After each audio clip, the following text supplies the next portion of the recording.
from 0 to over 200 million views in under 2 years, with more than 60 episodes and a strong presence in UAE society and culture charts. Over 62,000 listed listeners. And your show has become the go-to space for deep conversations on identity, culture, and purpose. Predominantly South Asian and Arab culture-based. Mm-hmm. Mahreen Munir, the host of Karak with Mahreen. We don't have Karak here today, though. Water with Mahreen. Water with Mahreen. And Sachin. And me. Welcome to the show. Thank you so much for having me. I'm super, super excited. And we were already talking before the cameras were rolling. So I feel like we're going to have a really fun conversation Yeah, today. I've been looking forward to this one because this is something I've been really looking...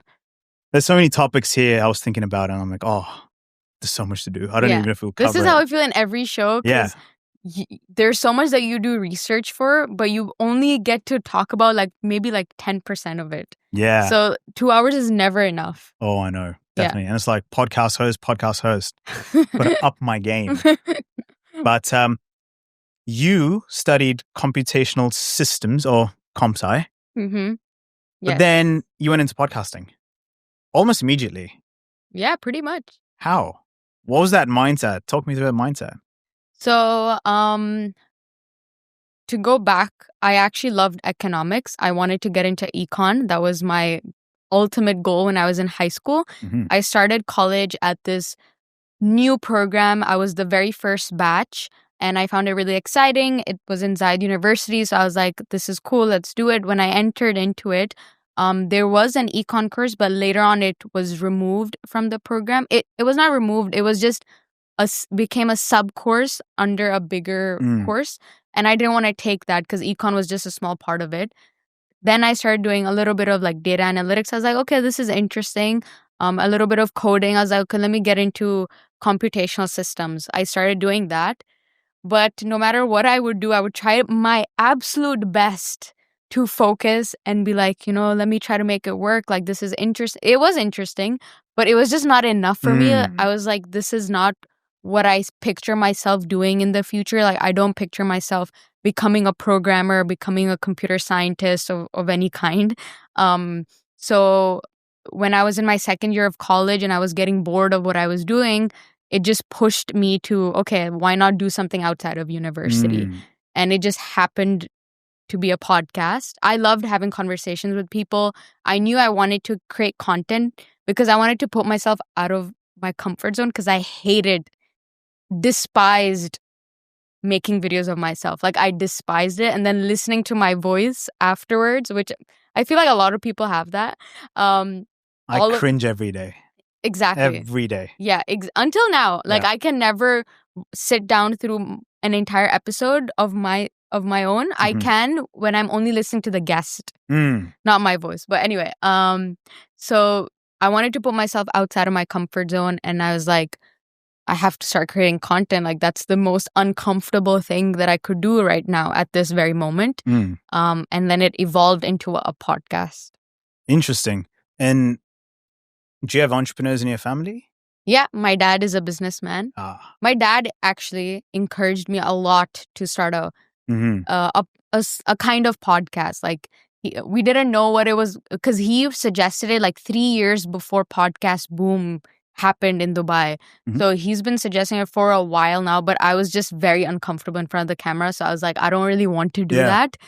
So my dad was truly the catalyst. Yeah. Right yeah. there. He had that idea and that vision from way before I did. Yeah. Did you ask him why podcast specifically? For him, it was, my dad always thinks of networking opportunities. He's a businessman. He knows that the people you have around you is everything. That's your network and your net worth. So he used to encourage it in the sense that I would learn from other people. I would network with people. I'll meet new people. So he had that kind of a vision, which I realized later on in my life. Yeah. Because I was just trying to think about this, and we don't spend enough time on those key decision points in our life. Very good point. Right? Yeah. And Do you know Naval Ravikant? Yeah, of course. Right, so Naval. I saw your quote in the end of the PDF that you Oh, sent. Secrets. Nah. But he says one of the things, it's I've reiterated it so many times. There are three decisions that we take with the least amount of time that we spend on those. Okay. The first one is where you live, because that determines your network, aka Absolutely. your net worth. Yeah. Second is what you do for a living, right? Third is who your partner is, or who you end up in a marriage with, or whatever you want to call it. All those three decisions. So in the first one, it's pretty much where you live. As I said, if you're in Dubai, you're going to be exposed to so many different cultures, etc. Hence, your show might not work if you go to, I don't know, New Zealand, for example. It might not. But it's different. There's got a good chance over here. Yeah. What you do for a living. Oh, did I say that? No, second one. Yeah. Right. Yeah. Where you live. Sorry. What you do is, so podcast. Now, you thought about this, is my assumption, right? You're like, okay, here's going to be You thought about it properly, rather than like, because a lot of people, when they join the corporate rat race, they stay in that job for existential amount of years. Yeah. Like someone I worked with, their partner at the firm was there for 26 years. Wow. I'm 26. Do you know what I mean? Like, I was like, wait, what? You've lived there for as long as I've lived in this world. Yeah, exactly. And I was like, it scared me so much. Yeah. Now, turns out that was their only job after graduating one of the best business schools. Whoa. Just like, that was their only job. And that's very common, especially amongst millennials. Millennials, exactly, right? So that scared me. So Naval's point was, hey, really, really think about it. Think about that. Yeah. Don't just live this, like most people have this sunk cost fallacy. They're like, they just keep going. They're like, things are good. Why change? Yeah. Same thing with the third, who you spend the rest of your life with potentially. Because if you are in a high school, sweetheart relationship, sure. Well, a lot of people are like, oh yeah, we've been together for like X amount of years. Life's good. We might as well just get married. That's not why you have a choice. You have a choice, but anyway, a lot of people don't. But I overthink that. Let's just be real. I overthink a lot of it, but a lot of people don't think too much about it. So that's Naval's point. So that's why I asked this podcasting thing. How thought through was it?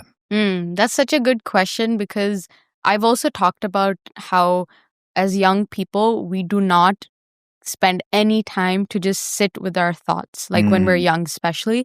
I've talked about it at a panel where I said that, so there was this study done that showed that humans would rather get an electric shock than sit with themselves for 15 minutes. Like that's what the study done where they invited all these boys and girls, they made them sit in an empty room with nothing, no distractions. They had to sit for 15 minutes, or they can press a button and get a slight electric shock. And most of them prefer to press that button. And that just showed, which is true, that we can't sit with just our thoughts. Like it's that scary. Our thoughts can be that scary. People are so scared I've read that study as well, by the way. And I was so fascinated. And me and one of my friends had a chat about it. And he mentioned, I forgot who mentioned it to him or where he got this from, but 99% of your problems that you're having, the solution to it is within you. What do you need to do though? Spend time with yourself. So there's this experiment. I'll ask you, have you spent an hour with yourself doing absolutely nothing and just sitting? It's been a while since I did that, to be honest. You have done it at some point. Yeah. I've never done it.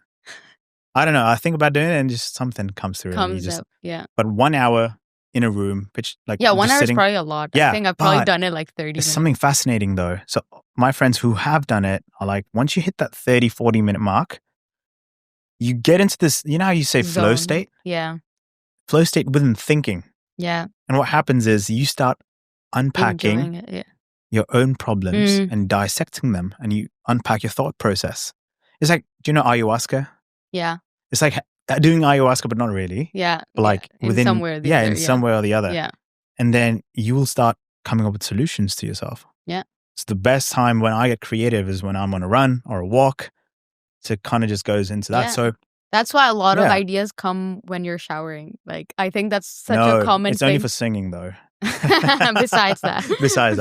In the shower. That's interesting. A lot of people, I mean, fair enough. I think that's true for a majority of people. But yeah, absolutely. I think people don't spend enough time, and I'm a victim of that as well. Like I don't think I think I need to spend even more time reflecting on some of the decisions that I've made. When I made the decision to get into podcasting, I actually went through, do you know that, what's it called? The 3 circles. What was it Venn called? diagram? Yeah, it's a Venn diagram, but it's like a Japanese Ikigai concept. Yeah. So I was like, what do I need to do to figure out what I want to do? So I was looking through all these different tools like Ikigai and all of these things. And even though I wouldn't say they're the reasons that I actually made the decision, but they do help you. It prompts you to think a lot deeper.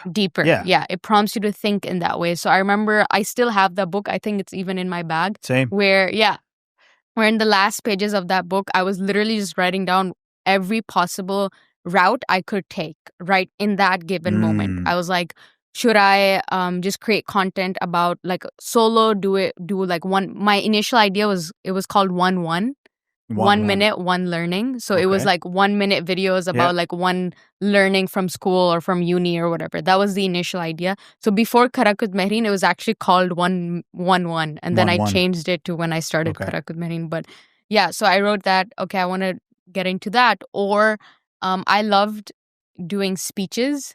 So I was like, oh, do I want to be like a speaker? Because I saw a lot of videos of people being like professional speakers. I was like, do I want to do something like that? I wrote all of those options down until I was like, no, at this point of my life, I was in second year of college. I think I was like 20. I was like, this is what I want to start doing right now. And I did. People do overthink a lot when they get into that. They make a decision and then they start overthinking whether I should do it, whether I should not. Like for me, when I wanted to start my podcast studio, I was thinking about it for podcast studio rental. Oh, okay. Yeah. Like this is now. I'm talking about now, which is I was going through this process again where I started overthinking way too much about whether or not this is the right decision, because it's an investment for me, my time and the resources. So you have to try to you have to draw a line between think about it, but don't cross that line and start overthinking and delaying it.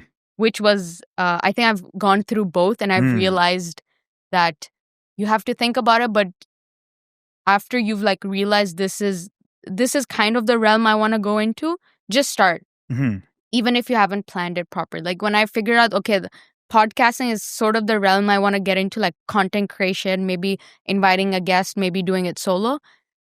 I just started by literally writing down every guest that I wanted, that I went to my following list. Who's on the Mount Rushmore of guests, right? That kind of thing. Yeah. So I went through my following list, whoever I followed that I've been watching their content for a while, that could be cool. I just made a list of all of them and started reaching out to all of them. And I recorded all 10 episodes in like 3 days. Because I was like, if I don't do this now, I know I'm going to delay it and start overthinking it. So I forced myself to record all 10 in a short amount of time as well. So you have to do these hacks as well, where you like kind of give yourself no decision, no other option. I mean, yeah. I love that. I was thinking about this the other day, and this is the first terminology I've come up with. Okay. The dead dreams fallacy. Dead dreams fallacy. So you know the sunk cost fallacy? Yeah. So the idea is like there's so many $1 million ideas that are probably walking the streets right now. How many of them actually execute or just start? Yeah. Right? Most people, or like even if they want to leave their job, I've gotten a lot of comments, oh, are so brave to leave your job. Doesn't feel like it. I don't know. But there's so many people with so much potential. That gets wasted. Yeah, that just gets wasted. Or, well, I'm sure they live good lives. Fair enough. But have they lived to the highest potential? No. So there's a delay between what you think and ideate versus what you execute on, right? Or if there's a delay, most times there is no execution. So there's no delay. It's just dead. Yeah. The dead dreams fallacy in that sense. So I was thinking about me and Elliot Bierwick, who we just spoke about off camera. That was a whole podcast. How do we get people to take that step? And to your point, one of the biggest, just start. Like, it And sounds so simple. it is but very it simple, is yeah. simpler than you think. Yeah. It's weird, right? Like, the moment you add the thinking element to it, and if you don't have control over Yeah. it just spirals. Yeah. And that's what I catch myself every day. But at the same time, you're like, okay, I back myself though. But you have to work on yourself in order to get to that point where you can execute. Yeah. So, you know, the idea of what ifs, Mm-hmm. I hate it, despise it. It's like when I was saying the podcast, one of the things was, if I don't do this now, I'm 26. Okay, let's put a 10-year timeline. If I'm 36, working corporate, have a kid, you know, if I'm God willing, whatever, a wife, whatever, and then I look back and I'm like, I had this small gap where things at work weren't the best, and I had this idea. Should I have done it? Will I regret this decision 10 years from now? Yeah. If the answer is yes, I don't think I just do. Yeah. If the answer is doesn't move the needle, sure, it's fine. I'll live with it. Yeah. That's kind of what I did. But in your story, though, at what point it takes a lot to come outside your comfort zone or to perform outside your comfort zone. Is that something you were primed for, do you reckon? Or is that something, like, where does this come from that I need to get out of my comfort zone? I think a lot of it comes from boredom. when you put yourself in a scenario where you're feeling like, I remember, I think it was Naval who was talking about how it's so, or was it Chris Williamson? Yeah, Williamson. Who was talking about how it's better to be in a situation that's so bad than to be in a situation that's okay. It's like average, you can survive with it. Because when you're in a situation that's so bad, that pushes you to do something about it. But when you're in a very mediocre, like, it's fine, like, you can live with it situation, you don't actually put effort to change anything about it. That's the sunk cost fallacy. That's the sunk cost fallacy, exactly. So when I talk about so bad, that can be very subjective. Like, for me, I dreamt of going to a university abroad. Like, when I was younger, I wanted to do my PhD. Like, I was very much into my education and and school. And I was like, I want to go to Oxford and I want to do this and that. And I did get accepted to universities in the UK, not Oxford, unfortunately, but to some universities in the UK that was my top 5. And then COVID hit and I didn't get to go there. So I started university here. And so I had some of those. That was a bad situation for me because I didn't meet that expectation I had for my life for years, literally since I was, I don't know, in grade 2 or 3. So because I was in a situation that was so outside of the expectation I had for myself, I had to do something else. Like, I was like, I have to do something. And I'm sure it's going to be something uncomfortable, but I just have to do something. So that came from boredom and from disappointment as well, I would say, because I was disappointed in the current path that I was in because I knew I could do better, is what I mean. So I would say that plays a big role. Disappointed in the pathway. So you were disappointed with the societal norms, essentially, to an extent. It was more not about society, it was more about myself. Because I knew that I could do more than that, and I wasn't doing something beyond just university. Like, you would regret it if you don't do it. Exactly. I think because I think I the 2 years of college, the first year I was enjoying university, it was new experience, new friends, new circle, and I moved to Dubai because I was living in Al-Ain. I was born and raised there, and I moved to Dubai. I was living alone for the first time, so there was all these new experiences that was super exciting, which I'm glad I enjoyed the first year. But second year onwards is when it started hitting, like, okay, like now I need to, like, get my life together. I need to do something. Quarter life crisis came early. Okay. And so that's where the disappointment sort of started kicking. I guess disappointment is a strong term because disappointment can also lead you to the opposite direction where you start feeling depressed and demotivated. Yeah. But it depends on your response. It's how you take that disappointment.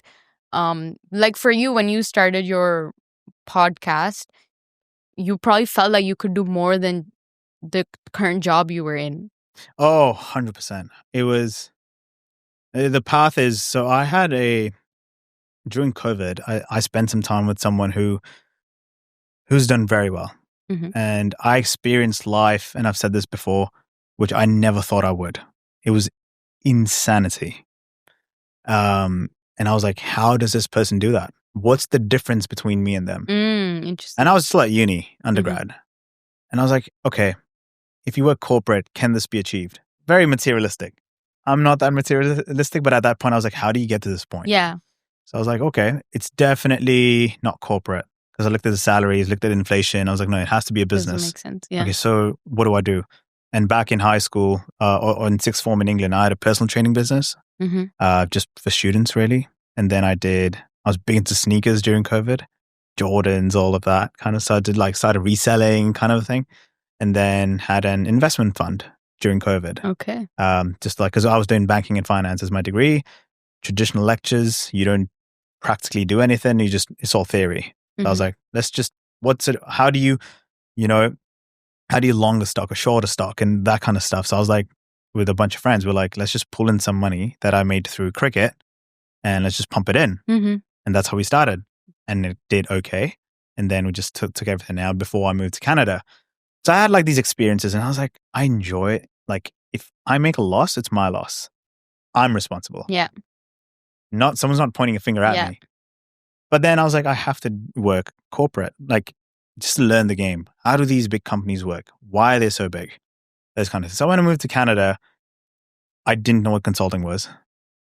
Fully transparent. I got into pretty good business school, everything, and then got into KPMG and I was like, okay, let's see what this is about. Day one, Mahreen. I walked in to KPMG with all due respect, love the people there, love the work they do. I walked in and I was like, nope, this is not it. Day one, I remember there was like this shiver down my spine. I was like, nope, this can't be for long. Hell no. And that's when I was like, okay, what's that thing? Yeah. How do I get out of this ASAP? And it took 2 years, which is normal. But then you learn so much in that process, and also at KPMG, like I have a lot of good things to say. I have a lot of not good things to say as well. But that's what corporate world is. Yeah. But then once I realized, I'm like, it has to be now. Now, yeah. The sooner the better. And the regret thing, right? And Jeff Bezos calls it the regret minimization framework. So the whole 10-year thing, you look back, that's what it is. And I was like, okay, if I look 10 years down the line, if I stay here, what's my path? If I leave on my own, what's my path? That's how it came about in that sense. And I was like, okay, I'm just going to do it. If I look stupid, no problem. I'm okay with that. Yeah. You did it. Doing it. But still going. As in you started it. Oh, yeah. I started, my heart. The day I had everything ready to go and I was going to publish on Instagram, make my account public and everything, Mahreen, my heart was... it reminds me of the same days for me. And the moment I pressed publish, I'm like, it's done. It's out there. I just went... But that lead up to it, oh my! It's like whenever you're prepping for a podcast, right? A lot of people are like, "Oh, I'm interviewing a big name." So Elliot he knows Chris Williamson. He's good friends with him, and Chris Williamson termed him his Bitcoin at $1 within the podcast. Oh. He's 20, and intellectually insane. That's crazy. Yeah, he's 20, and he's done some crazy stuff. And I learned so much from him. I even learned from him now. We're in touch quite a lot. A 20-year-old, and I'm like, he knows Chris Williamson. Chris Williamson's one of the reasons I started. Shit, like I'm nervous. Like, do you know what I mean? But Matthew McConaughey actually says, he's like, don't be impressed, be involved. No matter who you're interviewing, let's say, or have a chat with, or you meet your inspiration. Who's your inspiration? For podcasting? Anything. So for podcasting particularly, I said Dr. Mike. Dr. Mike. Do you know? Let's take an example. Yeah. Let's take an example. You get Dr. Mike. He's like, yeah, Mahreen, I'll be on your show. Okay. And you're just like, oh, you have that, like fangirling, you have that kind of thing. Yeah. No, I've tried a lot. Some other people as well. But it's like, but when you're there, when you're having a chat, don't be impressed with them. Be involved. Love that. So then with Elliot, I was like, just another guy. Yeah. Just two guys trying to figure life out. That's what it is. And that's what makes the other person also enjoy the conversation. No one feels comfortable when the other person's just fangirling over them. Yeah. Like constantly. Like that's the only Yeah. thing that they could talk about. No one would feel comfortable in that. But it's when good you're- though. Like it's a little fun. bit's fine. Yeah. No, I'm not saying it's like don't do that. Like Yeah. it's so nice and it's so appreciative. But when you're having a conversation, Yeah. the only way for you to actually remember that conversation is if you're both engaging in Exactly. it. Yeah. And if you have that thing, oh my God, I'm getting this person. No. You're not going to be involved in the conversation. So when Matthew McConaughey said that, I was like, whoa, okay. That makes so much sense. So now, for some reason, I don't see guests as like, obviously I have high respect for like of course. any guest I have. But at the same time, it's like, they're just people. Yeah, exactly. I'm a guy trying to figure life out. No one knows what they're doing. Let's be real. Absolutely. That's the biggest myth. No one knows shit to do what they're doing. So two people having a chat, figure it out. Why not? Yeah. That's kind of the drill. And you're learning from one another. Yeah. I think that's such a, especially with today's generation, is like people don't want to learn from anyone else. They feel like they're a know-it-all. Mm. And that really annoys me. I'm like, bro, just imagine if you just listen to someone. Yeah. You don't have to take it. Wherever you're getting this feedback from, just listen to it. Exactly. It might help you. But people are just offended if you say something. I hate when young people in conversations, if in the conversation you were the only one who spoke, you're the one who learned absolutely nothing from it. Like that was the most useless conversation for you, even if you spoke to the most richest person on planet Earth who like, or a mentor or someone who could actually guide you. But if you're the only one who spoke in that conversation, which I see so often, I understand because when people meet other people that they're trying to maybe impress because they don't know much about them, they start over speaking about them and themselves only, which is totally fine. I think you should speak and make them aware of who you are. But I've just met so many people who don't know that there's a limit. And in order for you to actually learn, you have to listen. Interesting. You have to listen to other people. And are you seeing this more prevalent with Gen Z or previous generations? I think it's more with previous generations. Actually, now that I think about it, it's probably more with them because I don't know why. I don't want to put a reasoning to it. And I don't even want to put an age group to it because it really depends. But I've met a lot of people who are like that. And yeah, like I that's not the way to learn from anyone. You could have been in a room with probably the richest person on planet Earth, but you didn't know because you were the only one speaking in that room, you know? Yeah. What would your advice be to people who are like that? I mean, listen, ask questions, be curious. I think that's that's like the basis of everything. Curiosity, like being curious about other people, about other things, about other businesses, having that ability to be curious about other people and what's happening around you. That is like the core skill that would help you in conversations, in businesses, in podcasts, in literally everything. So that is the ultimate core skill. If you can develop that, that goes a long way. Is that one of the things you look for when you hire people now? Oh yeah, absolutely. I always see if they would have questions for me, which I think a lot of recruiters mention, but if I'm the only one trying to ask, because I always tell them this is a conversation, I'm trying to get to know you better, but you can also ask me things. But if they don't ask me anything and they sort of, even though they have to impress, they have to sort of talk about themselves, but they also need to have that ability to be curious about whatever the role is, the company is, or whatever that shows that level of curiosity. So it's a big red flag when they don't, in my opinion. That's so true.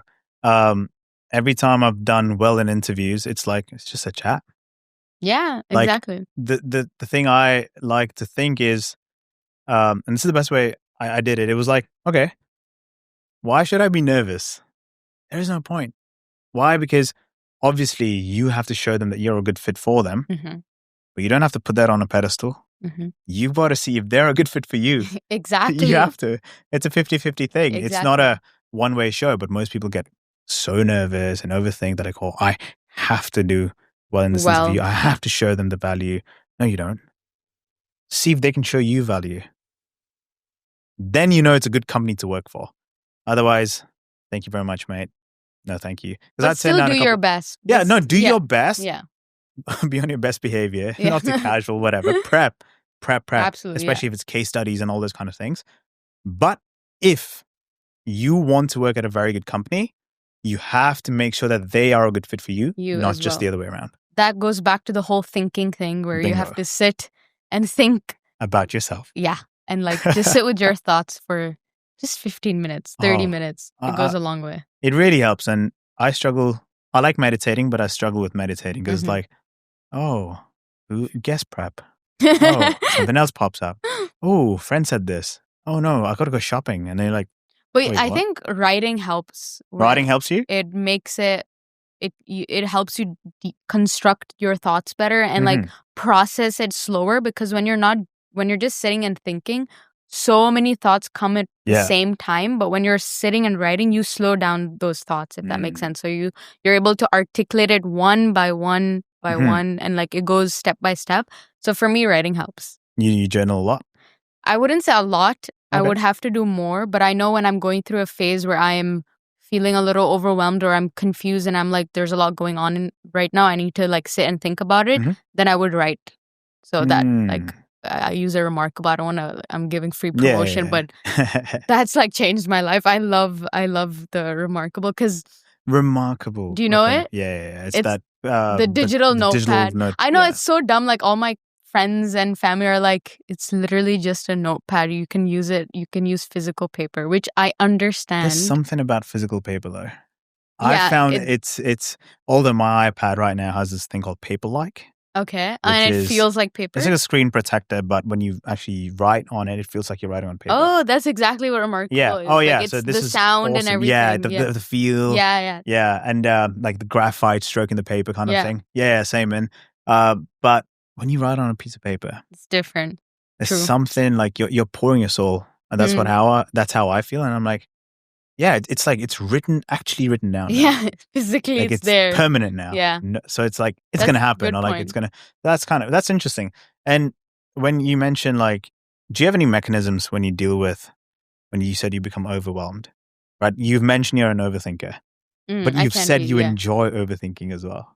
Wait, or in one clip somewhere I saw, and I'm Wait, like, because really? it caught me off guard. I'm like, you enjoy overthinking? Like, why do you? So, and then you were like, oh, I like to go to cafes and just sit and think and stuff. And I was like, that's something I would say. Yeah, and I was like, sit and think, and I'm like, you make time to overthink? I don't know if I meant overthinking. I think I just meant thinking. I think I was thinking. Yeah, but what I would say is that the reason why I say the cafe is because, especially when you're living with your family, you have to try to make time where it's just you. For me, my life changed, and it's not about my family, but my life changed when I started living alone, because you know how you were mentioning about the accountability thing where when you were learning trading, was it trading and you, I don't know if it was the short, long, short. Investment. Investment, sorry. Yeah. And like you feel accountable. I learned a lot of that when I started living alone, because I was like, I literally, if I don't wake up on time and if I don't sleep early, I can't blame anyone. It's literally me. Like when I was living with my family, if sometimes I like waking up early, if sometimes I don't, I'm like, oh, it's because, I had to do this with my family or whatever. So I start making excuses for myself. Whereas when I was living alone, a lot of things, this is something small. It's just your morning routine or your daily routine, but it's a game changer. I started being more aware of why I'm doing certain things. Because when you're living with your family, you do a lot of things just because everyone else is doing it. Everyone wants to go out to a restaurant, so you end up doing that. Whereas when you're living alone, the only person to blame for your decision is yourself. Like you are the only one doing whatever you're doing is because of you. So that accountability factor kicked in a lot. And so I started becoming more conscious of my decisions. I started becoming more conscious of my own opinions. Like, oh, okay. So, like, when I was living with my family, I thought I was a night owl because everyone liked sleeping late in my household. So I thought I'm also like that. When I lived alone, I was like, whoa, I'm so productive in the morning. And now I'm a morning person. So there are these little things I started learning more and more about myself.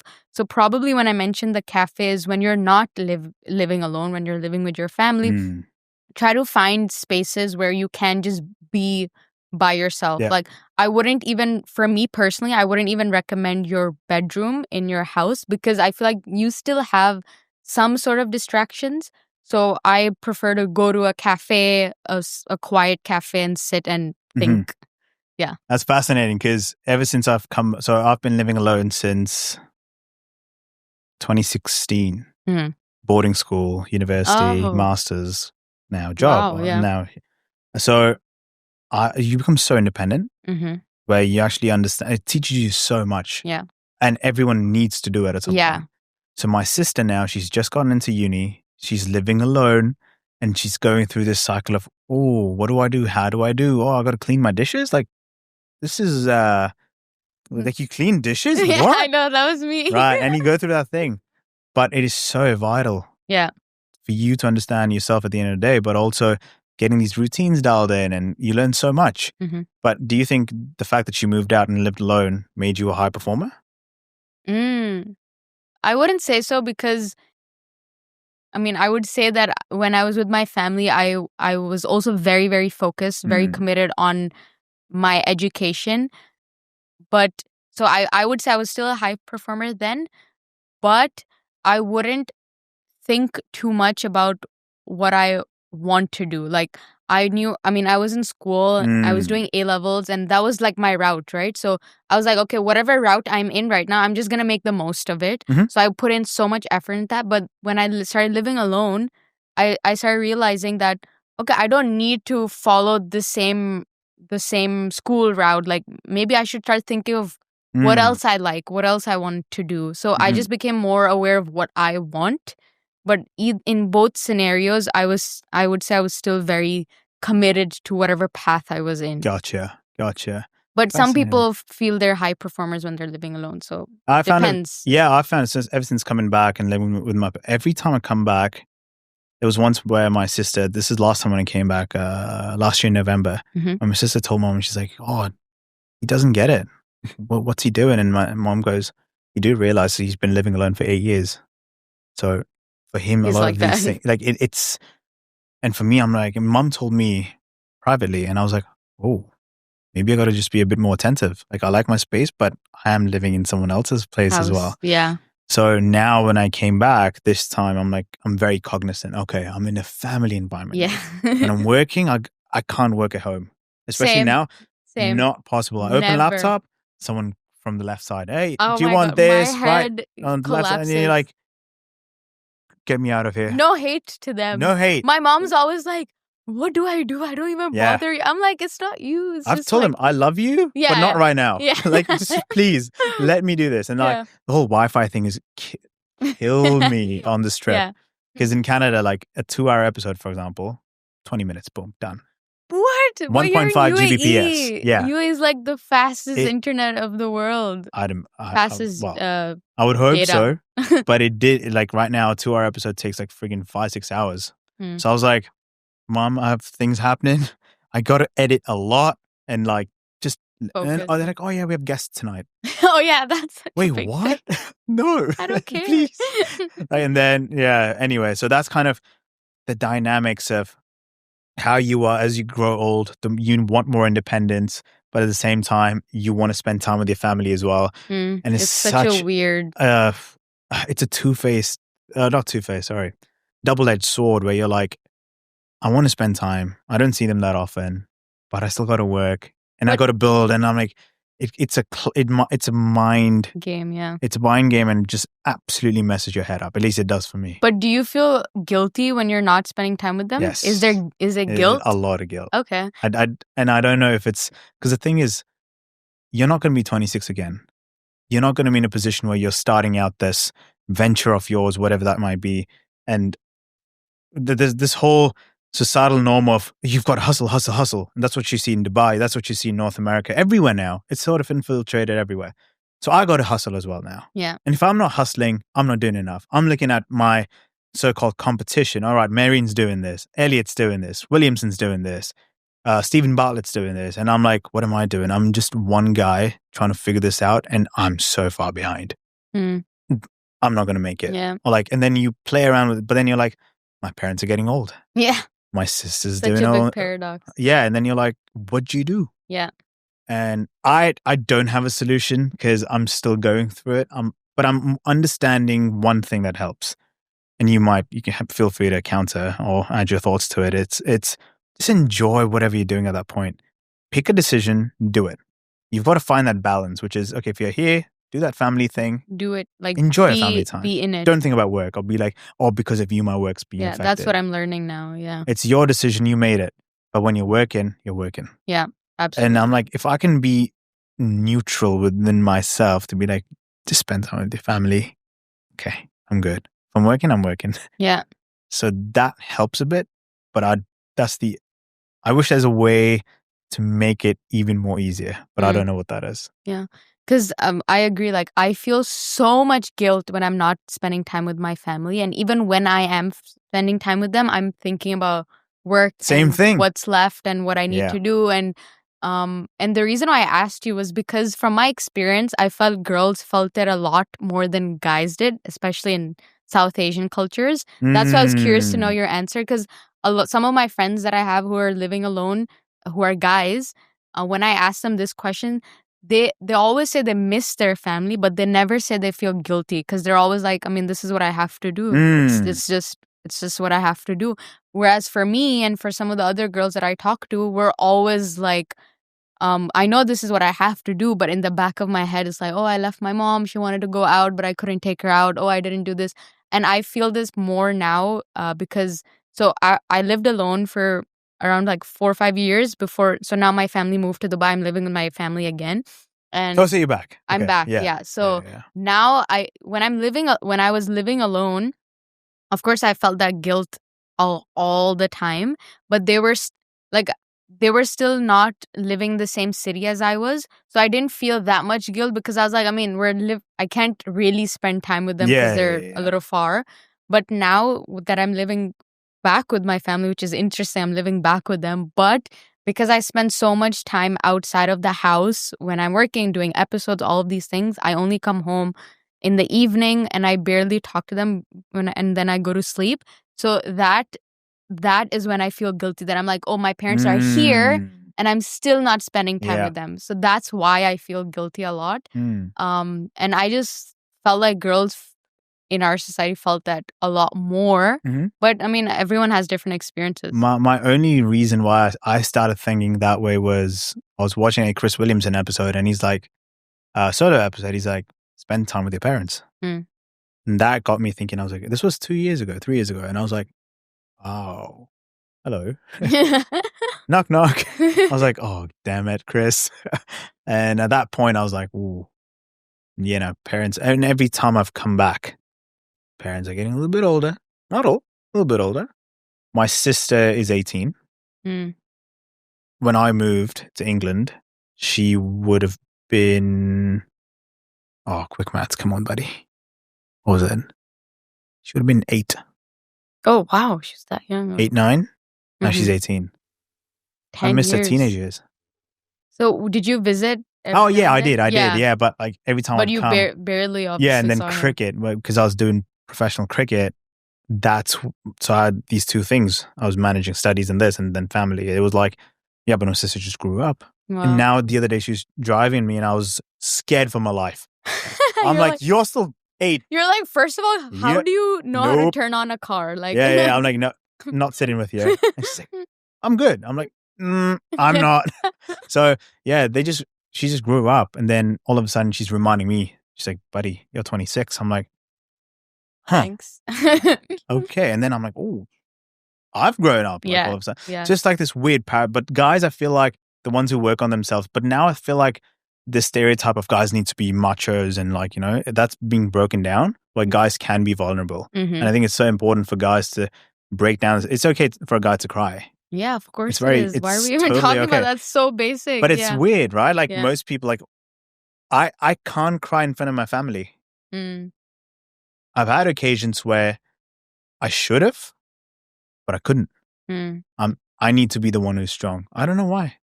And I don't know if that's right or wrong, but that's how I'm conditioned. So I'm like, is it okay to cry? I don't know when's the last time I cried in front of like mom or dad.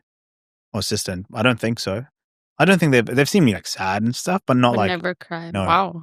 Yeah, I Yeah. mean, I've never seen I've barely seen my brother cry. So, and when he does, it's like, whoa, like that's like, Oh. oh my God, like it Yeah, hits your yeah. heart because you barely see them cry. Yeah. Yeah. Damn. When was the last time you cried? Probably like 2 days ago. No, I'm kidding. It's been a little while, like 2 weeks. Yeah. Yeah, show's doing well and whatnot. I think you're good. No, I cry all the time. Oh my God. So you mentioned in an episode, I forgot where it was, that at 18 you thought you were ugly. Walk me through that. What was that all about? So when I was younger, I grew up feeling so strongly that I'm not beautiful, like I'm ugly. And a lot of it came because of my skin color. And the reason for that was because when I would go to school, when I would go anywhere in my family gatherings, people would always comment on my skin color because my older sister was fairer than me. What sort of comments? So they would compare me to her and be like, "Oh, she's so like white and pretty. You're not white," and or just compare how we look. Like, "Oh, she's pretty because she's white and because she's fair."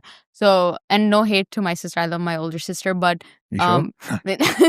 not at all. And she would always like cope with, try to manage those situations well, but it wasn't about her. It was about the comments of other people, which I started taking to heart because I grew up hearing that for so many years until I think for me it was mostly when I moved out of my family house, when I started living alone, when that really broke down, like that concept of beauty being associated with being white, like that complete. Like I remember when I moved out and I started meeting new people and I started just being more content in, because most of the new people that I would meet hadn't seen my sister before. So no one would ever like compare or anything. And that comparison that I grew up hearing a lot, I completely forgot about it when I lived alone. And so I was like, there was a time when I started thinking about that and I was like, wait, like it's been a while since I had this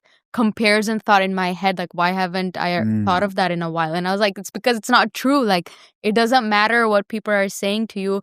I started to feel more confident in myself. And so a lot of it is that colorist point of view, that colorism is in the, I mean, colorism exists so deeply in South Asian communities, even though there are little remarks. There may be little comments here small and there. Nudges. Small, Yeah, just very little and minimal. And if you make a big deal out of it, they're like, it was just a joke, So you can't really make a big deal about it either, but you will never forget it. You will remember it. So it took me quite some time to unlearn all of that and be like, this is like absolutely ridiculous. I don't know why I strongly believed that for like 18 years before I moved out. So yeah, it was, a lot of it was childhood. I wouldn't say it's my family, it was more extended family and more relatives. It's the culture, right? Like, colorism is like colonization in a mirror. Yeah, basically, yeah. Right? It's, I have seen people make those comments, like someone was like, oh, 26, what are you thinking? And I'm like, hold your horses, buddy. Got some time. Chill. And then they just get into this, oh, do you have a girlfriend, whatever. And then like, oh, make sure you get someone who's like, fair skinned and stuff. And I'm like, why is that a requirement? It makes no sense. And that got me thinking, I'm like, oh, so what if you're not? Right? Then what happens? So I started looking, and there's this wild study that I came across on the National Library of Medicine. And it's titled Skin Lightening Product Use Among South Asian Americans. Cross-sectional. Oh, this is South Asian Americans. Okay, interesting. Yeah. Yeah, so essentially the conclusion was the use of skin lightening products among South Asian Americans is common and linked to social and psychological factors. Parental pressure and cultural beauty standards may play a significant role in perpetuating this practice. And this study highlights the need for educational campaigns about the potential health risks associated with skin lightening and increased efforts to challenge harmful beauty standards. But what was interesting was 31% respondents used a skin lightening product before, and parental pressure to use skin lightening products and decreased time spent in the United States was significantly associated with skin lightening product use. So wait, decreased time with what? In the States, South Asians going to the States and coming back because of the whole colorism what thing. the hell? Was a factor. Oh, wow. We made a video about this and we saw, not now, but in the past, Indians spent more on skin whitening products than on Coca-Cola. And Coca-Cola is like one of the most loved beverages. Like they have it with every meal. So the fact that they're spending more on skin whitening products is insane. But yeah, it's a huge, huge industry. It's absolutely crazy. And it's quite unfortunate because the beauty standard of South Asian communities is you have to be white, you have to have big eyes for women. You have to be white, you have to have big eyes. If you're tall, it's great. And you have to be slim, but don't be too slim because then you look weak. This is a big thing. Don't look too weak. And you know what's the funny thing here? Look at the people who are telling these things. Absolutely. That's what I realized. I'm like, who is doing these comparisons? Who is making these comments? Yeah. Look at yourself. Literally I don't even want to say it. But it's the overweight aunties who literally don't, I mean, unfortunately, they don't really have a life of their own, which is why they're commenting on other people. Like, unfortunately, that's the reality. And so it is our responsibility to first not take that to heart, because that comes from a place of it comes from a place of sadness and loneliness, to be honest. And secondly, just look at South Asian communities. Look at India, look at Pakistan, Bangladesh, Sri Lanka. There's so much incredible diversity there. How can there be such a strict and rigid beauty standard for our society? That makes zero sense. So, and a lot of it comes from colonization, yes. Yeah. I don't understand. It's like, but when you can't even blame these people though, because they were raised that way, right? So it's been an issue for generations. Yeah, that's a good point. Yeah. But yeah, the lesson I learned was always don't judge a book by its cover. Like literally, give everyone a chance. But also, sometimes criticism is such a thing. And I looked into it the other way. Who was this? I always mess this up. It was either Socrates or Epicurus or Epictetus. One of them. Okay. I keep forgetting who said it. But like the idea of criticism is criticism is great, but you got to understand where it's coming from. Yeah. Right? So if someone is telling you, like, do this, or you're not doing this, please improve, or like whatever. Yeah. If it is critical, if it is important to you, sure. But if it's just white noise comment, leave it. Get rid of it.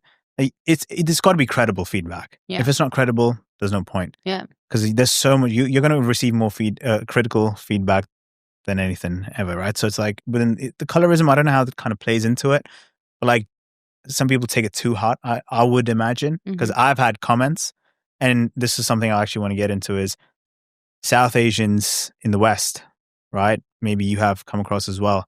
Do you think South Asians are misrepresented because of like our color and stuff in the West? Like based on your experience, guests you've had on the show and whatnot? So you say, do I think South Asians are misrepresented? You mean like in TVs and shows and things like that? No, in real life. Oh, like how? Oh, the stereotypes and misconceptions about. Okay. Yes. Oh yeah, absolutely. I think. But easy answer. Yes. But you said because of the color we have. So what do you color mean by that? are stereotypes, like that kind of thing, or like brown skin. Like a lot of people in the West, some have, like you go to places like Texas, for example. I've been told. I've never been to Texas. I've been told some of them have never seen brown people. So when they see, they're like, "What's this?" I've heard that. So for them, it's like, geez. So that's what I mean by skin. But then the other is like your stereotypes, the accents, your Yeah. lifestyle. Like every Indian or Pakistani guy is an IT guy. Right? Yeah, or a taxi it bleeds driver. my soul. That's what they But, say. yeah, or Uber driver. Mm-hmm. Legit. But the funny thing is it's true. Bro. but like that's the thing, which is why the question of do you think South Asians are... Oh, you've been to the States, for example, and stuff, right? So do you think they're misrepresented? I think there's a lot of misconceptions there. I also think that... So there's two reasons for it. One is because of what they see on social media. So for example, when I was in the US, it was in San Francisco, and I was talking to a friend who was French, and he said he saw my page. That was when I had recently started Karak with Mahreen, and he saw my page and he was very surprised by it, and he was like, "Wait, you're Pakistani, right?" I was like, "Yeah." He's like, "So how can you like post online? Isn't that like forbidden? Wouldn't you go to jail or something?" And I was like, "No, I mean, you see me here and I'm going back to the UAE. It's totally fine." And he's like, "Are you sure? Like, aren't there things like you shouldn't be talking about?" Like he was telling me you shouldn't be talking about things like this in your country. And he was referring to Pakistan and the UAE. So they kind of group the Middle East, India, Pakistan all in one for some reason. Yeah, anyone who's brown, basically. That was one, and that absolutely has to come because of media, because of what they see on social media, because of what... I don't know, it has to come from there. Like this is my issue with a lot of Western news, Western media. They try to portray this side of the world in a way that's not accurate, and they try to portray in an extreme way. And they always try to focus on a lot of the negative side of things. I mean, just to give an example, there was a study done that compared these extremist attacks that happened. It was in Europe, I believe, and it showcased that if the extremist was a Muslim, they were like, I think 80% more likely... The title Muslim is 80% more likely to be mentioned. I don't know about the stat. I don't remember that, but it was way more likely to be mentioned versus if it was like a white extremist. And for those white extremists, they would never mention religion. They would only mention that race. They would mention like and they would always mention extremist. Like this is not normal. Whereas for a Muslim, it's just a Muslim attacker. This is just Muslims. So people start associating, first of all, brown people with Islam and Muslim. That's one issue. And number two is they start associating it with a religion, like these terrorist attacks that happen, extremism that happens. People associate that with a religion when it's not a religion. You can't put a religious label to it. Yeah, extremism happens in Christianity, in Judaism, in all kinds of religion, the way we're seeing today. So yeah, I'm going a little more political, but it's true. And another incident that I had was where I was in a bus with someone who was Greek, and he was telling me, so we were trying to form a team for a project that we were working on, and we had to try to make it as diverse as possible. So we had like a French person, a Greek, I was Pakistani from UAE, but I was still Pakistani, and then we had I think we were the three, diverse people. And then he was like, "Oh, but we just have Europeans." I was like, "I'm not European, I'm from Pakistan." He's like, "Yeah, but you have a European mindset."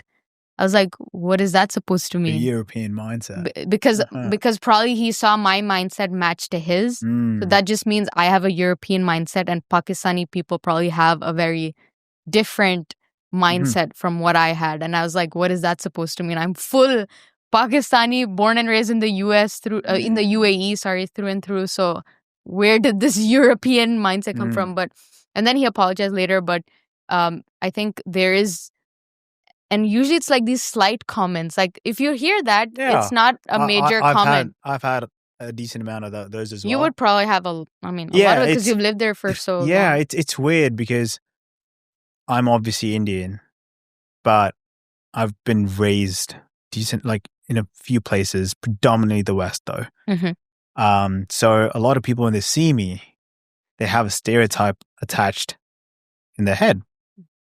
And then they hear me speak. And then they just go, oh, you're one of us. What? What's What that does supposed that mean? to mean? Yeah. And I just, if you feel weird, and it's like, oh, you're not one of them. What's them? And then I asked one of my mates, they're like, yeah, like, look, Indians and Pakistanis and stuff, like, you just, when you see them and speak, like, they do their own thing. And what's happening now is I'm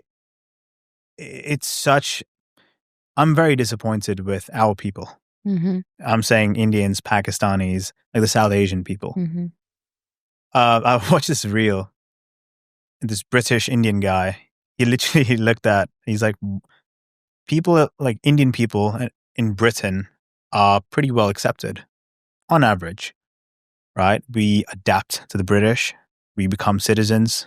Pretty good. And then he goes, what are you lot doing in Canada though? Because it's a mess. You can blame the immigration system and stuff, sure, but like Indian people, I'm speaking for Indians here, Indian people in Canada don't do us justice. They really don't. Like, if you live in another country, you do as the Romans do, to an extent. You don't bring home to that country. You can't bring India to Canada. No. And what happens then? You have all these really well sophisticated Indians who are misrepresented then because of the stereotype. So when white people say, oh, Indian, they're not wrong because what they see is pretty much what they tell. You have like these people trying to bring, you go to Brampton, I'm sure you've heard like stuff about, it is true. Like there are tractors in Brampton. I've seen it. And I was like, whoa, like I was so out of place. My point is, we don't do ourselves justice, or we expect other people to represent us properly. So it's like it comes down to you first, and then if I dress up like shit, you're going to have a bad impression of me. And then if you meet my sister, who let's say you haven't met, you just heard the name, you will associate it to, oh, she probably dresses bad as well. But when you meet her and she's different, you'll be like, oh, you're not him. Oh, you're not? Do you know what I mean? But do you think it's the majority of South Asians? Like for Canada, I would say yes. Okay, yeah, I've never been to Canada, but I've seen videos where people are out on public streets doing like Diwali festivals and things like that, which technically it's not allowed, like in residential areas where they're making a lot of noise, and so that would irritate a lot of people there, and they have an issue, and they associate Indians with like being loud and disrespectful to the streets and the culture or whatever. In my opinion, just my opinion, it is true. Yeah, that I would agree. Yes. Like I've seen videos of that. Even in England, like you go to Birmingham, and I have Pakistani friends, loads. Still the same thing. So you can't go to a place, you can bring your culture there, but you can't like force the culture. Like you have to adapt. So you have a lot of South Asian folks in Britain, again, my experience, who adapt very well and become British Indian citizens. Fair play. They're good. Canada, though, I found very different. Like they just were Indians. That's it. I'm like, hence the story I was telling you, this immigration thing, right? This guy had a passport, like Indian guy, had a Canadian passport, but says, I don't know how to speak English at the immigration officer. I'm like, how does that work? So that's when I feel very, I don't want to call it, I don't know, maybe I do feel ashamed at times. Interesting. I mean, it's just how people don't do us justice. I do think that bringing your culture to the country that you go to, I don't think that's a problem. Why? It's enforcing it. Yeah, that makes sense. Because, and also doing it in like places where you're supposed to do it in, and there's limits to it. Like, for example, the UAE, like the UAE is the perfect mix of course, Arab culture, but South Asian culture is enriched here. Like it's integrated here so well. Historically as well, a lot of food, Emirati food, comes from South Asian cuisine. Even Karak chai comes from South Asia, and it was adapted in the Middle East. So I do love that the mixture of cultures. So I I wouldn't say bringing the culture here is the problem, but as you rightly mentioned, it's more enforcing it upon other people. And not being open to where you're going. To adapting. Like if you want to, this is a Canadian example. Someone told me this. They're like, they moved from Brampton, okay, to a different neighborhood. And I was like, why'd you move? They're like, the whole point of me coming from India to Canada was to change my lifestyle and get, like, you know, acquainted to different cultures and, like, you know, whatever you want to do. But then she was like, in Brampton, it's India. So there was no point in me moving from India to Canada because it's the same. But it's literally the same. And I went there and I was like, this is crazy. But then it was just, yeah, I don't know if there's a solution to this, but it needs to be brought up because it is being brought up now on Instagram that I'm seeing on like social media. And it's just like something I feel like we should do a much better job representing our own people. Mm-hmm. I'm not saying forget where you come from and adapt completely. Have a bit of both. Yeah. That's where the generation is going. It's more diverse, more open, more integrated. Yeah. But I read this article actually, and I want to read this out. It's the portrayal and representation of South Asians in Western media. Okay. By Shivangi Agiwal. I'm Indian. I should know this. I'm probably getting butchered for this. But there's a specific Shivangi, Shivangi Agiwal. Okay, you got Shivangi though. Shivangi's good. Cheers, Shivangi. But there's a section here, the importance of accurate South Asian representation. She says, honestly, being South Asian myself, I've had to learn how to love my Indian heritage. And this is pertaining to Pakistanis as well. Mm-hmm. Same thing. South Asians. So yeah, I've had to learn how to love my Indian heritage. At a time when being Indian is not necessarily seen as cool, I've had to learn to love myself, my color, and my beautiful community. But when it comes to representation, I still struggle to see people like me. I struggle to see people from my community being accurately represented because we're usually only represented for the sake of tokenism. Wow. It's not right. Whatever work that is being done is perpetually insatiable by audience that yearns to see someone like them on campaigns, in movies, in editorials. Truly, a torrent of South Asian representation has only just started. One that doesn't thrive on misrepresenting the entire community based on brownness, but one that tries to show how different and unique the South Asian community is. Within it exist many cultures, ethnicities, faiths, identities, languages, and for it all, millions of different brown people. Hell, if everyone knows what every white person isn't just British or American, how hard can it be to understand that every brown person isn't just Indian or Pakistani? And at this point, people's ignorance can't be excused because when it comes down to it, said willful ignorance harms the entire South Asian community. Using one brown person to represent the entire South Asian community isn't representation. Instead, it encourages harmful stereotypes to thrive. More importantly, using that brown person to fulfill monolithic stereotypes associated with brown people, be it making the person a nerd, a terrorist, a taxi driver, a male with a thick accent, is highly denigrating, offensive, and disrespectful to our cultures. And to reality. Yeah. Why would we ever want to be mere objects of ridicule? Why is it so difficult for the West to just sit and listen to the stories that South Asians have to tell? If one simply took the time, they'd find a bazillion beautiful, authentic stories waiting to be told from South Asians in Asia and the diaspora. The region comprises Afghanistan, Pakistan, India, Nepal, Bhutan, Bangladesh, the Maldives, and Sri Lanka. Countries are filled with endless cultures, yet all the stories that the Western audiences might have heard are mostly stereotypical tales with a skewed perspective. Wow.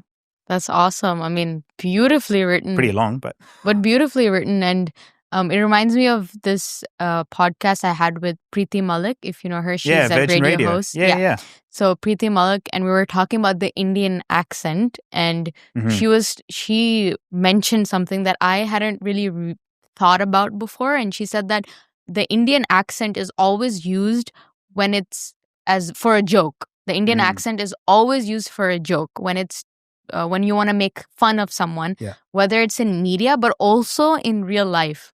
Because she was talking about how even for herself, when she would visit friends and she would tell a story about something that happened, and if someone had an Indian accent, she would enact the Indian accent in a funny way. And I also would do that, the Pakistani accent in a funny way. Yeah, I'm sure we've all done it, but we don't realize that we are also adding to that whole stereotype of our accents being a joke, our accents being a joke, right? So that was a big realization for me in that episode, where I was like, yeah, like that's so true. We do that. Yeah, a lot. And I don't know when people would stop doing that, but it's important to at least start acknowledging that, that is true. Because for me in that episode, that was a big realization. Yeah, definitely. For me, because I do that. Yeah. No, me too. Like a lot of my mates take the mickey out of, and sometimes to some people it sounds funny. Fair enough. But again, put yourself in their shoes. That's how they were brought up. Why take the piss out of it? What if you were there? No, I'm not saying you're downgrading. No. It's just how you were brought up. Simple. But for me, that was the same thing when I saw this thing and I read this article. I was like, ooh. Such a good one. Yeah. And it really opened my eyes. And I was like, there needs to be better representation. But it starts from us. Yeah. Which is your point. Yeah. The point where she said about how we know that not all white people are Americans or Europeans or Germans or whatever. Why is it so hard for us to not recognize that brown people are not just from one country? It reminds me of how, the whole stereotype, like French people, they have a stereotype of being rude. I think a lot of people know, like, French people are stereotyped to be racist or to be rude, but you wouldn't say because of that Europeans are racist or rude. You would, like, I don't think I've ever heard that. I would just hear someone referring to that specific country. Yeah. So yeah, I love that analogy that she made. Spot on. To the point. Very Spot to the on, point. honestly. Yeah. Yeah, and when I read that, I was like, I need to do a better job representing, because if I'm an amalgamation of different cultures, which I truly believe I am, I need to do a much better job representing each of them, especially my roots, because my skin's not going to change. But it was such an interesting thing. With, I want to get on to like love and cultural paradox within South Asian community. You once mentioned that you can tell when boys haven't spoken to a girl at all. What did you experience? No, I think I just think that you can tell when a person, it could be a girl, it could be a guy, who has not spoken to the other gender as often, who has not been exposed to the other gender as often, which does happen in South Asian communities, where they're kind of, speaking, even looking at another girl is like forbidden, So because of that, when they do get the chance, like when they go to university or when they go to work and they they have to talk to people of the other gender, which is so normal, they get nervous, they get shy. Like, you can tell they can't really, like, they can't even meet your eyes. They start stuttering a little bit. And sometimes that one aspect of it is nerves. The other aspect of it is the guy starts treating you as a guy, like talking to you like you're a guy as well. Because I think they don't know how to they don't know how to tell a difference between talking to a girl and a guy. So, and they want to try to be normal, so they start, and for them normal is just being the way they would talk to a guy. So I've seen both of the extremes. Most common is the first one that I talked about. And that I think I started seeing that a lot more when I went to university, and actually not in university, when I came to Dubai and I started meeting all kinds of people and all types of guys. Yeah, exactly. And I started realizing, like, there are some guys who just don't know how to say hi. Like, you can just say hi. It's fascinating. And I actually want to spin it and flip it the other way. Okay. Do you think girls can speak to guys and know how to, in segregated communities and schools, do you think girls do a good job with guys? Yeah, to guys? That's why I said, like, I think it's for both genders. Both. But if I had to compare, I feel like girls, they do a better job. I can tell my experience. Yeah. So when I was here in Abu Dhabi, my school, British school, but we did a lot of we had segregation until a certain year. So Okay. until year 9 or something. Mm-hmm. So a decent amount of time. And I was like, you're a British school. Wait, that's actually Why is crazy there that it's in the segregation? UK. Yeah. No, here in Abu Dhabi. Oh, When I was okay. studying here, yeah. In Okay. England, it's all, Yeah. yeah, you're good. But you have boys' schools and girls' schools and Yeah, stuff. yeah. But here we had segregation for some reason. And I remember we used to think that girls are a different species. Like we used to be like if we speak to a girl, we'd just be like, oh, like, oh my God, he spoke to this girl, gossip. And that would make the guy even more nervous. And next time he would like stutter and like not be able to open his mouth. And for us, we're like, Everyone's making what fun of you. species are these girls? Like, what are girls? Is that the only way? Like, you can only speak to a girl if you're in a fling or a relationship or like something's like cooking exactly. or could you like just be friends with them? Yeah, that concept to me was alien. Yeah. That's also why it makes it so awkward because Yeah. when you do speak to a girl or a guy for the first time, like you're just talking to them, everyone just assumes you're probably in a relationship because you're talking to the Have other you watched gender. Dhoom? The first? No. It's an Indian movie. Yeah, I know Dhoom. Okay. I just haven't watched it. Great movie. Yeah. Like I don't like Bollywood right now, given where it is. But like this was my first childhood movies. Mm-hmm. There's one guy. The moment you'd speak to a girl, he'd imagine her like at his wedding, like they're getting wed. Every single girl. That's the thing with guys. Yeah. Oh my freaking goodness. I think honestly, it's not with just guys. I think girls as well when they're speaking. It does happen with girls. I think they can start fantasizing, but with guys, it's such like if you just look at a girl, it's like, oh, they're like this is probably going to be my wife. But like it's segregation, right? Like, yeah, exactly. And I remember that point. It was like the only time you could spend time. If you just say if a guy and a girl are friends or mates, something's happening, surely. And then the bloke's like, no, nothing's going on. Girl's like, no, nothing's going on. No, there is. And then it would play on both of their minds. And it would just sort of impact whatever friendship they have and screw it down. But I do think like I watched this video that talked about how for a guy, if the girl did show even the slightest interest, like that's game over. No, the guy would. Oh yeah, the guy would be interested immediately. Straight away. Yeah, exactly. I'm speaking from experience, but also a lot of my other friends as well. Like, I feel like segregation does such, especially in the South Asian community, especially like sometimes you can't speak to girls and stuff. Like, it's just like no, like you can't go and hang out with them. Sometimes, I don't know, I've heard about these things. And it's just like you always put them on a pedestal. They're like, oh, like, if I speak, the only reason I have to have that kind of an intention, only then can I speak to these people.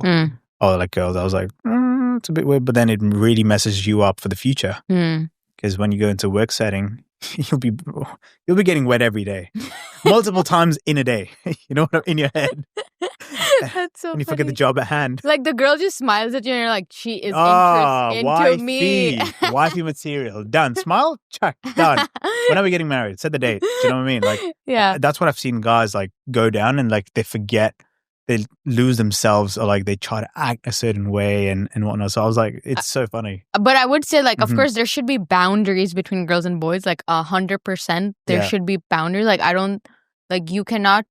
a guy cannot treat a girl the way a guy treats a guy, and a girl can't treat a guy the way she treats a girl. I would say there's boundaries. Have you seen that very often? Like guys treating girls like guys? No, I wouldn't say that's often. No, okay. I wouldn't say that's often. The nervous thing was probably a lot more. The nervous thing, it's but I feel like having experienced that, it's a fun time. Like it's when you're a guy, but not in a segregated environment. But the reason I brought it up is in South Asia, you are sort of you are forbidden to sort of speak to people, right? We forbid conversation in youth, but then we attach a deadline of getting married. The story of a lot of South Asians, right? South like, Asian what do you do then? Like, how do you demand compatibility? And it's like you have to I haven't spoken to a girl until I'm 18, and then you want me to get married at 23. Yeah, where's the guy? Where's the girl? Like I mean, are they in the headspace? And my question then is, do you think that's culture or do you think it's a setup? Setup? Yeah. As do you in think the culture sets you up for failure? I mean, it's definitely a culture. The reason why that is, it's ingrained in our culture where I think I would say that the beauty of South Asian cultures is that there is this boundary between girls and boys, which I really appreciate, which I don't think I see enough of. I don't see a lot of in the West. So I do appreciate that boundary that's set between boys and girls, but they just take it to the extreme, which is what I don't agree with. When anything taken to the extreme is wrong, and especially in this regard where you are completely forbidden to talk to a boy or a girl when you are like your entire high school, your entire university, and then only then when you start speaking to a guy, you're like, and that what the problem is that eventually when you do start speaking to guys or when a guy starts speaking to girls, they don't know what is a good guy. Because any guy that speaks to them, even for girls, any guy that speaks to them, they would feel, like, oh, they like the attention. Any little bit of attention, they would like it and they'd appreciate it. And they're like, okay, this is like, it's good. But no, that's not what a relationship is about. And now I'm taking it to relationship because people, when they get that attention, they think of it as a potential relationship. Is it set up for failure? I think because what confuses me is you have this demand for compatibility and this deadline, right? And then surprisingly, the divorce rates are a lot lower compared to the West.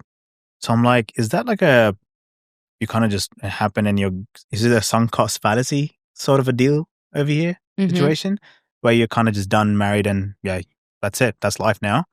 Or is there something in this segregation or cultural realm where it actually works in our favor?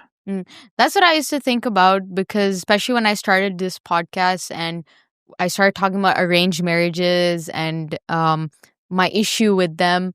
And even though it works for a lot of people, my issue is when it turns into forced marriages. And when I started talking a lot about that, and I started researching that, why does India, Pakistan just have like a 1% divorce rate? I think India is like 1, Pakistan maybe 2. It's surprisingly rising though now. Yeah, now it's rising. But when I saw that stat, I was like, this makes no sense, because like I don't think the way we're conducting these marriages and these relationships, I don't think they're healthy relationships. But the reason why it makes sense in our society is because once you get married, you would never think of divorce. You stay married because just considering divorce as an option is so wrong in our society. Of course, now it's becoming a little more common. It's of course definitely now it's changing. That's why if you see my podcast now, I've sort of transitioned my topics, because I felt like I was talking a lot about problems that are changing, and I don't want to focus too much on. Things are evolving quite a bit now, which I appreciate. And also there is still beauty in the culture that we've been raised in. Again, the whole boundary. I think it's the most beautiful thing. Definitely, there's a bias here. Yeah, but like, for example, yes, I have a lot of Western in me, for sure. The way I sound, the way I do things, for sure. But I'm so grateful to be born in this culture, because it really unites people together. It really does. And it's so beautiful, like all the festivals, whether that's, Eid or Diwali or anything. Yeah. Even if it's like Christmas, you do it in a certain way. Yeah. And it's like everyone comes together. I've done Diwali with Pakistanis. Yeah. No issues. I've done Eid with my Muslim friends. I have a lot of Arab friends, and I love what they do. They are like, brother, you're an honorary Arab now. You know what I mean? Like, and I love it. But that South Asian culture is so, so good. So, okay, we've discussed a few things here, which are quote unquote problems, but there's so much beauty to it as well.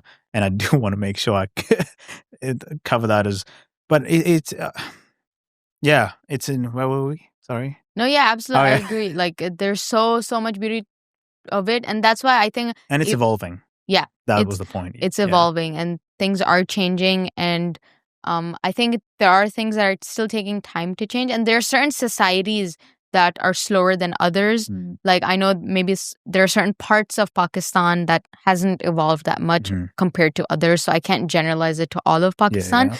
But these issues still exist in some way or the other. Like, for example, my family, my parents, they are completely comfortable with me when I was younger making guy friends, talking to guys, they would encourage me to do that because they would say, I need to learn how to talk to everyone, all kinds of people, whether you're a guy, girl, grandfather, young person. They always encouraged me.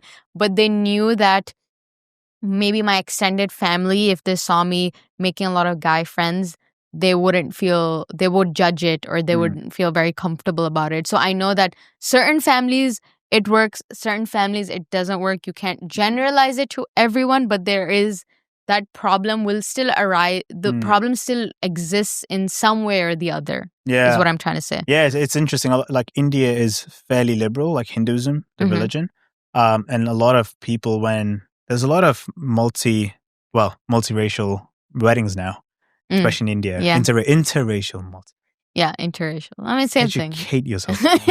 Interracial marriages. A lot of my mates, I have a good friend in Australia. He's got an Australian wife. I have a friend in England. He's got an English wife. Yeah. So it's like these things are happening and they're very open to the culture and stuff. But a lot of the older generation don't get it. Yeah. And that's where like people like my age now, some of them are married, some of them are looking to get married. And I see them like tackle this weird space like, hey, my wife's going to be from a different country. And they're like, what do you mean? What are you doing? What are you talking about? Yeah. That is prohibited. Yeah. Like and then they're like, it's going to fail. It's going to fail. And I'm like, give the guy a chance or give the girl a chance. Yeah. Why'd you say it? Like, it's funny. That's a whole different thing. But couple of last things. This is someone who mentioned to me when they knew that I was going to have you on the podcast. Now, like, you criticize the West quite a bit, but then you do follow it to an extent as well. When you say follow it, yeah, like we all follow the West. Yeah. I mean, so he was that's the reality of it. How do you deal if someone says, "Oh, why are you being a hypocrite?" Is it? I'm not. No. Yeah, I get it. Yeah. How would you answer that? So, what do you mean by follow the West? Like follow the West. Your podcast is predominantly in English. In English, right? You dress fairly Western, I would say. A mix for sure. Fairly Western. The way you move around and stuff, right? Very Western. So, but then there's a bit of criticism to the West. I mean, I would say that that's the whole point of my podcast, which is where we are showcasing problems and beauties of every culture. I've criticized South Asian culture quite a lot on my podcast, and I'm Pakistani and I follow Pakistani traditions and I go to Pakistani weddings. I follow Pakistani culture quite a lot as well, but I still criticize it. So just because you follow it does not mean you can't criticize. I follow the aspects of it that I would agree with, and I criticize the aspects of it that I don't agree with. And when I do criticize the West, the main intention behind it is to spread awareness about what is right and what is wrong with our society today. And a lot of, unfortunately, what Western society has done has affected the entire world. So it's relevant for everyone to know, even people in the West who follow Western society. They need to know what is wrong about what's happened there. What have they done to South Asian communities that's affected South Asian communities? That's the whole purpose of it. And I don't think there's anything wrong with shedding light on that. Even if I follow aspects of it, the whole world does. It is an integrated world now that we live in. Yeah. So people have opinions as well. Yeah, but which is fine. Bringing those to light so I respect that. Yeah. My last question that I was thinking about is, you've had pretty crazy success over the last 2 years, right? 200 million views, and like all of a sudden you 100K on okay, here we go. Test me. 100K on Instagram, 10K personal, 60K on YouTube, 200 million views. That's a lot. 2 years, right? Have there been emotions that you haven't experienced or felt, or you've sort of suppressed during these 2 years, or you haven't had time to digest? Like, how's that been? I think one big thing is that I don't really celebrate these things. I still I constantly tell myself, even though we've constantly talked about these numbers a lot on our page, We've mentioned the 350K followers, the 300 million views now. We've mentioned all of these numbers, but the primary reason for that is the only reason we mention those numbers is if we're trying to build a storytelling, is for building credibility, is for marketing and stuff. But when it comes to us sitting and actually celebrating what we've done, I've literally never done that in the past 2 years, because I think there's so much that we still have to do. There's so much we still have to accomplish. So I do think that I should appreciate the efforts and the results that we've gotten so far a little more than I do right now. I think that emotion, that feeling of just accomplishment or appreciation, I am grateful. A lot of people say does that mean you're not grateful for what you've done? I'm super grateful for everything that's happened. I'm always grateful, but I don't like sit and like celebrate it, if that makes sense. Mm-hmm. Yeah. Do you give yourself grace? I don't know. I don't think I do, and I don't want to either, because I feel like I don't want to sit and constantly think about, like, I've done so much of this, and I should sit and celebrate, and I don't want to be in a space where I feel comfortable with what I've done so far. I don't want that, because I want to go further. So I don't know if that's the right thing. Is there some sort of a fear that's driving that? Fear, like you have to be uncomfortable. You have to progress. I think it's probably an expectation. A lot of it comes from expectations. Like, since I was younger, I've always set such high expectations on myself that it probably comes from that.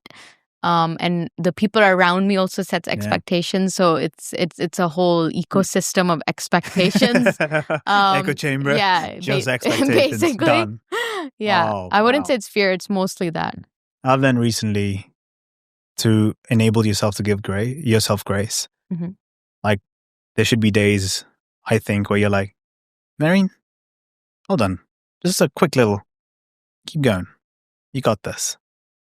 It helps you keep in check. Yeah. At least that's what it's done for me. But I completely get you, where you're like, no, progress. You metrify everything, right? Everything's KPIs, whatever. And you're like, buddy. Chill. Go to that cafe. Don't overthink. Don't think. Sit down and just be like, shit. It's pretty cool. Mm-hmm. Where could it go? Sure, wherever. But Mahreen, I really appreciate this. This has been super fun. Yay. There's so much I've learned from you during this chat. And I think what you're doing with spreading awareness of our cultures, both Indian, Pakistani, and just South Asian culture and Middle Eastern. Shout out the UAE. That's incredible. It's a very interesting niche. And yeah, I hope we could do this again. Yay. But I really appreciate you coming on. I loved it. You're great. Honestly, you're so good. It's probably one of the best podcasts I've been on in a while now. So, oh, wow. Yeah.